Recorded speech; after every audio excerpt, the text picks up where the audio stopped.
Bienvenue dans cette nouvelle édition du Financia, votre rendez-vous économique quotidien. Au sommaire, la remontée des cours mondiaux du pétrole augure de bonnes perspectives économiques pour les pays producteurs, notamment africains. Nous reviendrons sur les enjeux de la hausse des prix du baril au cours de cette édition. La Banque africaine de développement s'engage dans la lutte contre l'insécurité alimentaire. Et pour ce faire, l'instance prend une participation de 15 millions de dollars dans le Fonds pour la sécurité alimentaire en Afrique. Et puis en fin d'édition, nous ferons un point sur l'évolution des marchés boursiers africains.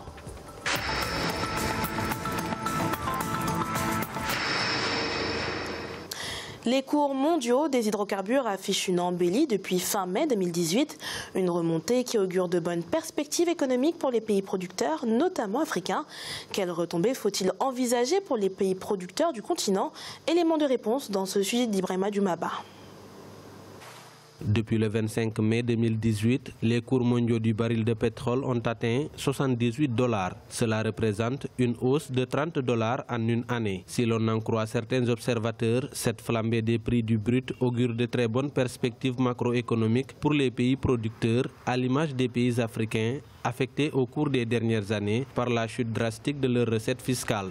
Il y a certes une hausse depuis le mois de mai, mais c'est une hausse toute relative, eu égard aux difficultés auxquelles font face la plupart de ces pays. La zone CEMAC, vous savez que tous les pays sont actuellement dans des négociations difficiles qui ont abouti pour certains, qui pour d'autres n'ont pas encore abouti avec le FMI. Cette hausse va avoir du temps pour se matérialiser, pour avoir un effet sur des balances qui sont extrêmement déficitaires de la plupart des producteurs de pétrole africains. Entre 2014 et 2016, les cours du pétrole s'étaient effondrés de 75%, une volatilité des prix qui avait occasionné pour certains pays africains producteurs d'hydrocarbures des stratégies de diversification économique. Certains analystes financiers craignent que cette conjoncture favorable n'affecte cet élan entrepris, notamment par le Nigeria et les pays d'Afrique centrale. En ce qui concerne la diversification, c'est une politique de longue durée et normalement c'est une politique qui devrait se poursuivre quelle que soit la conjoncture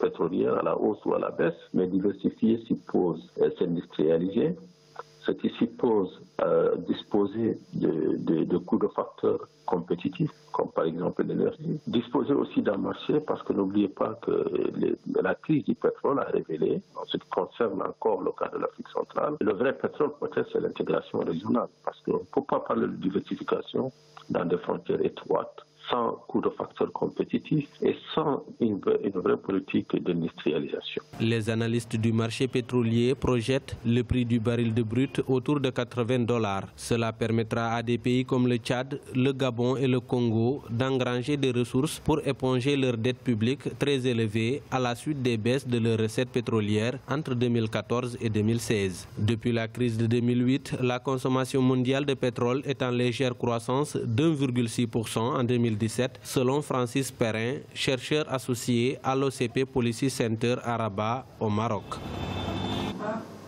Dans l'optique de s'imposer comme la première compagnie aérienne du continent, Ethiopian Airlines étend son réseau avec 10 nouvelles destinations. La compagnie nationale éthiopienne peut désormais s'enorgueillir de couvrir 112 destinations à travers le monde. Un déploiement en 6 mois de Kisangani en République démocratique du Congo, à Buenos Aires, la capitale argentine, ou encore Chicago, la 3e ville des États-Unis. 15 millions de dollars, c'est la somme que la Banque africaine de développement va investir dans le Fonds africain pour la sécurité alimentaire. L'enveloppe a pour vocation de permettre au fonds d'investir dans des PME à fort potentiel de croissance dans les chaînes de valeur alimentaire et agricole et par ricochet être un pourvoyeur d'emplois. Les précisions dans ce sujet de Cheikh Omar Bandaogo. De deuxième génération qui vise une capitalisation totale de 100 millions de dollars, le Fonds africain pour la sécurité alimentaire a bénéficié récemment de 15 millions de dollars de la Banque africaine de développement.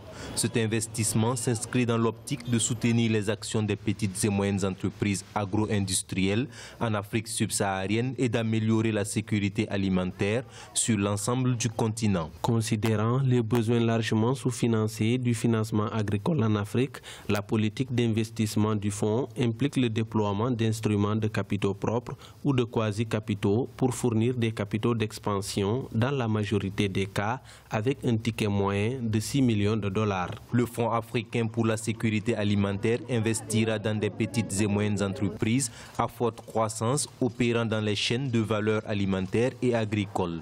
En se concentrant davantage sur l'Afrique subsaharienne et en s'appuyant sur sa présence en Afrique du Sud, au Ghana et à l'île Maurice, le fonds investira dans des pays mal desservis tels que le Sénégal, le Mali et le Rwanda. Aujourd'hui, la priorité, c'est plutôt aller vers une agriculture de marché, c'est-à-dire permettre aux agriculteurs d'aller sur la chaîne de valeur. Il y a plusieurs années, on était sur l'agriculture de subsistance.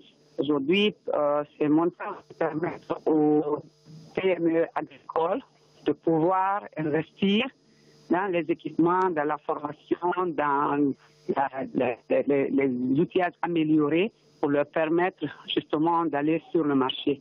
En plus de ces investissements, le Fonds africain pour la sécurité alimentaire fournira un soutien post-investissement par le biais d'une facilité d'assistance technique aux sociétés émettrices. Il est par ailleurs prévu la création d'au moins 20 emplois directs pour 1 million de dollars investis au profit de plus de 14 000 petits exploitants. 40% de ces emplois seront occupés par des femmes. Au Cameroun, une prime à la qualité d'1 milliard de francs CFA sera distribuée à l'issue de la campagne cacaoyère 2017-2018 qui s'achève à la mi-juillet prochaine dans les différents bassins de production du pays. Cette enveloppe vise à encourager la production du cacao de qualité au Cameroun. Pour définir qui seront les bénéficiaires ainsi que les modalités de cette prime, un comité composé aussi bien de représentants de l'administration, de structures d'encadrement des producteurs ainsi que de professionnels de la filière se réunira dans les prochaines semaines. Dans le reste de l'actualité, Access Bank, le groupe financier nigérian coté en bourse, a levé une facilité de 158 millions de dollars auprès de 13 banques internationales, soit 58 millions de plus que la somme qu'avait escomptée la banque. Destinée à financer le commerce, cette levée de fonds est à considérer comme l'une des plus importantes réalisées par une banque nigériane, notamment après la pénurie de devises étrangères observée au Nigeria ces dernières années. Il est à présent l'heure de faire le point sur les marchés boursiers du continent. En Afrique australe et dans l'océan Indien, l'indice All-Share de Johannesburg reculait de 1,16%. L'indice de Nairobi enregistrait une baisse de 0,25%. Les marchés boursiers mauriciens diminuaient de 0,03% et l'indice de Gaborone perdait 0,01%.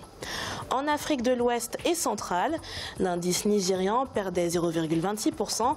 La BRVM d'Abidjan était en hausse de 0,57% et la bourse du Ghana diminue de 1,06%.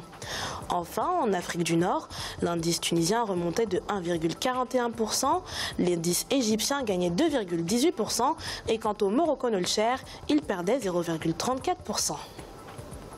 C'est la fin de ce Financien. On se retrouve bientôt pour un nouveau rendez-vous de l'actualité économique sur Africa 24.